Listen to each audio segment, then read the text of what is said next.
Estimados estudiantes, sean todos bienvenidos a una nueva clase de Física 3. En este caso, en esta clase vamos a estudiar el flujo eléctrico y de qué manera se relaciona con la ley de Gauss.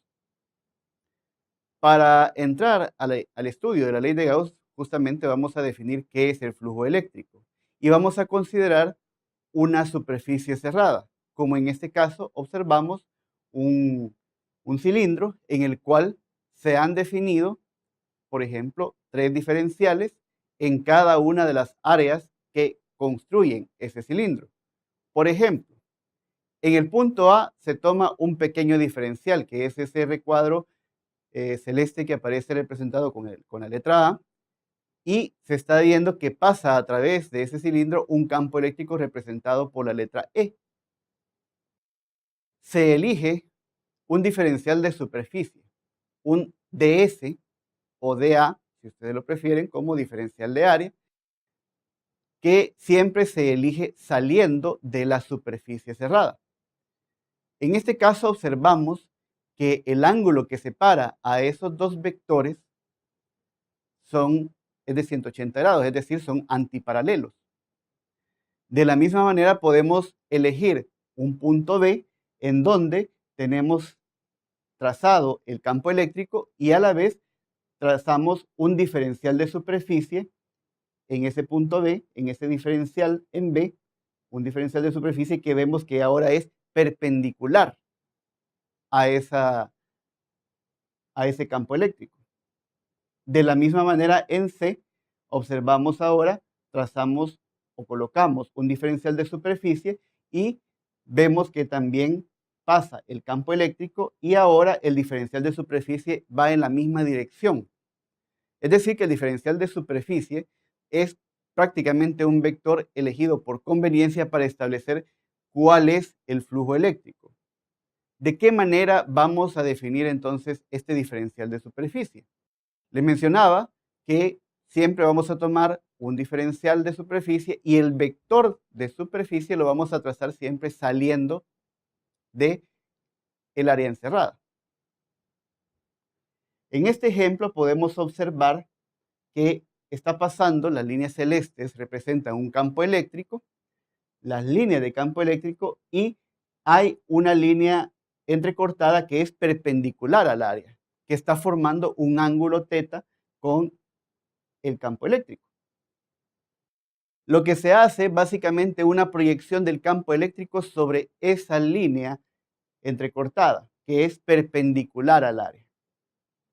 Esta proyección en cursos anteriores se ha estudiado que se puede definir primero como la magnitud del campo por el área, por el coseno del ángulo que separa a esos dos vectores. De otra manera podríamos mencionar, vamos a tomar el campo perpendicular a la superficie multiplicado justamente por el área a través de la cual está ejerciendo su influencia el campo eléctrico por el coseno del ángulo. Pero también podríamos mencionar que esa misma ecuación es E por, que es el campo eléctrico, por el área perpendicular por el coseno del ángulo. El signo phi que representa cada una de estas ecuaciones es lo que se conoce como flujo eléctrico. Es como saber qué tanto es el campo eléctrico que está pasando a través de una área o de una superficie.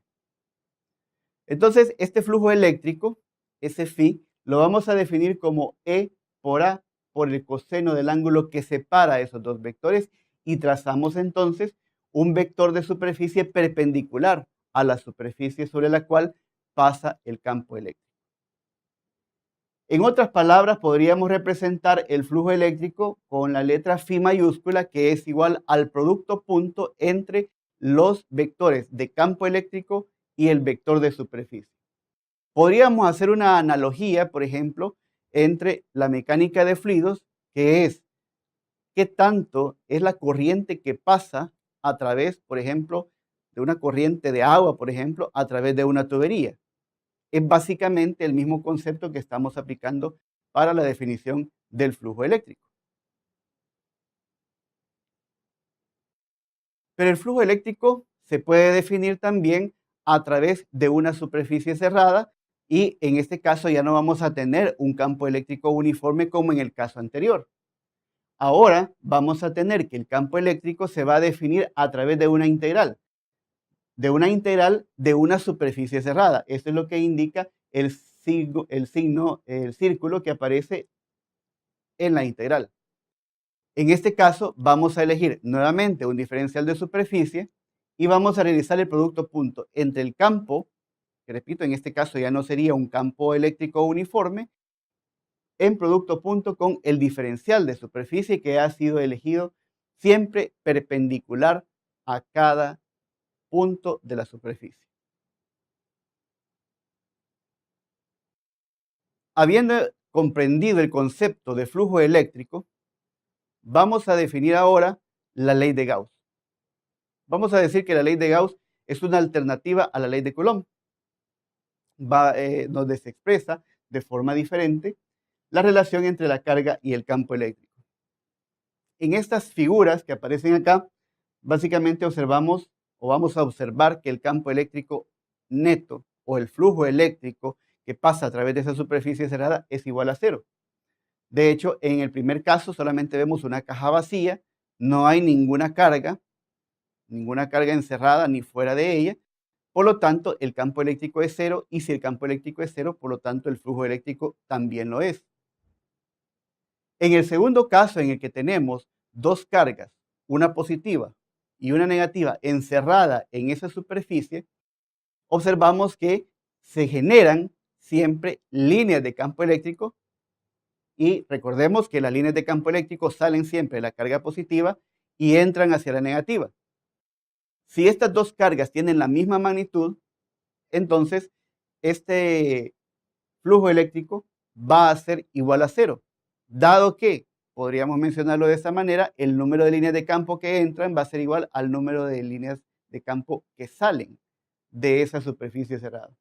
Esto es, repito, siempre y cuando ambas cargas tengan la misma magnitud. Por lo tanto, el campo eléctrico también va a ser cero y por ende el flujo eléctrico neto dentro de esa superficie va a ser igual a cero. Y además tenemos el caso de una carga que se encuentra fuera de la superficie encerrada. En este caso es una lámina con carga uniforme, está cargada positivamente y observamos entonces las líneas de campo eléctrico que entran y salen a través de esa superficie cerrada. Es decir, que de la misma manera que en el caso anterior, las líneas de campo eléctrico que entran va a ser igual al número de líneas de las líneas de campo que salen. Por lo tanto, el campo eléctrico neto dentro de esta superficie cerrada es igual a cero y nuevamente el flujo eléctrico neto va a ser igual a cero. Cabe aclarar acá que a estas superficies cerradas que se han representado en cada uno de estos ejemplos se conocen como superficies gaussianas. Es decir, que si queremos conocer el flujo eléctrico neto a través de una cierta porción del espacio, podemos construir una superficie cerrada e identificar cuál es el campo eléctrico que pasa a través de ella y dependiendo de las cargas que se encuentran dentro de esa superficie, podemos calcular el flujo eléctrico. De hecho, podríamos colocar un nuevo ejemplo, en donde ahora tenemos una carga neta encerrada en una superficie. En este caso es una carga positiva que se encuentra en esa superficie cerrada. Esa carga positiva genera un campo eléctrico, es decir, las líneas de campo eléctrico comienzan a salir de esa superficie. Y podemos tener el mismo ejemplo en este otro extremo, en donde podemos observar que esa área encerrada ha aumentado. Sin embargo, la magnitud de la carga sigue siendo la misma. Podemos hacer una comparación entre las líneas de campo eléctrico que salen y que pasan a través de esa superficie cerrada y vamos a observar que es prácticamente el mismo campo eléctrico. Por lo tanto, la magnitud del campo permanece constante y además el flujo eléctrico va a permanecer constante. Es decir, que el flujo eléctrico va a depender de la carga encerrada en una superficie gaussiana. independientemente del volumen o de la superficie encerrada, del tamaño de la superficie encerrada, el campo eléctrico va a permanecer constante y, por ende, el flujo eléctrico de la misma manera va a permanecer constante. Por lo tanto, la ley de Gauss podríamos tomar cada una de estas consideraciones para definirla por completo. El flujo eléctrico neto hacia el exterior o hacia el interior de una superficie cerrada depende del signo de la carga encerrada. Esto quiere decir que si en una superficie gaussiana tenemos una carga positiva, el flujo eléctrico va a ser saliente, va a salir de la superficie encerrada. Por el contrario, si la carga eléctrica neta se encuentra o es negativa, entonces el flujo eléctrico va a ser entrante a esa superficie encerrada. Número 2. Las cargas afuera de la superficie gaussiana no provocan un flujo eléctrico neto a través de ella.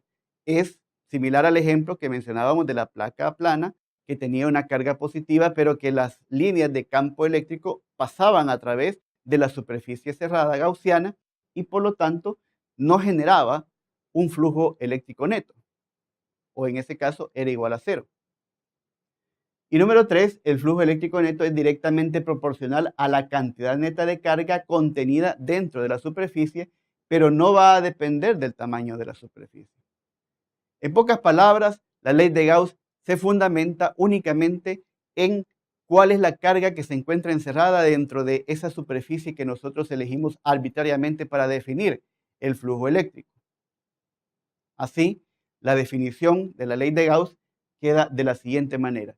En este caso, el flujo eléctrico neto que ya habíamos definido es el producto punto entre el campo eléctrico y el diferencial de superficie o diferencial de área.